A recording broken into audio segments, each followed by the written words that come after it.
కాంగ్రెస్ ప్రభుత్వంపై యాదాద్రి భువనగిరి చౌటుప్పల్ బీజేపీ నేత సంగప్ప ఆగ్రహం వ్యక్తం చేశారు. కాంగ్రెస్ ప్రభుత్వం సెక్షన్ 285 సవరణ చేయకుండానే 42% బీసీ రిజర్వేషన్ బిల్లు చేశామని తప్పుడు ప్రచారం చేస్తుందని మండిపడ్డారు. దీనిని బీజేపీ పార్టీ ఖండిస్తుందన్న ఆయన, కాంగ్రెస్ ప్రభుత్వం రూపొందించింది బీసీ రిజర్వేషన్ బిల్లు కాదని ముస్లిం రిజర్వేషన్ బిల్లని ఎద్దేవా చేశారు.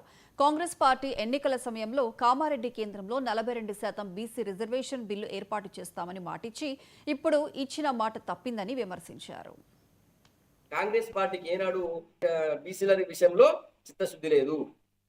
ఇది మళ్ళోసారి నిరూపణ అవుతుంది.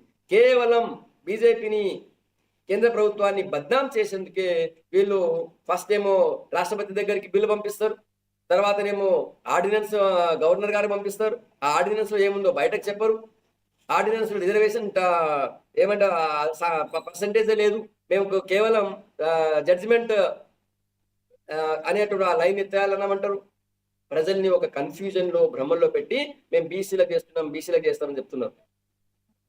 ఏమనంటే ఈ మధ్యన మహేష్ కుమార్ గౌడ్ తర్వాత రేవంత్ రెడ్డి గారు మాట్లాడుతున్నారు, మా రాష్ట్ర అధ్యక్షుడు మేము బీసీని చేసినాం, మీరు చేస్తారా అని చెప్పి. భారతీయ జనతా పార్టీకి ఉమ్మడి ఆంధ్రప్రదేశ్ రాష్ట్రంలో, తెలంగాణ రాష్ట్రంలో అత్యధిక కాలం అధ్యక్షుడిగా ఉన్నది బీసీలే. చలపతిరావు గారి నుంచి స్టార్ట్ చేస్తే బండారు దత్తాత్రేయ గారు, డాక్టర్ కె లక్ష్మణ్ గారు బీసీలే. ఆ తర్వాత తెలంగాణ ఏర్పడ్డ తర్వాత తెలంగాణ బీజేపీ రాష్ట్ర అధ్యక్షుడిగా బండి సంజయ్ గారు బీసీని. భారతీయ జనతా పార్టీ సూర్యాపేట జిల్లా నూతనకల్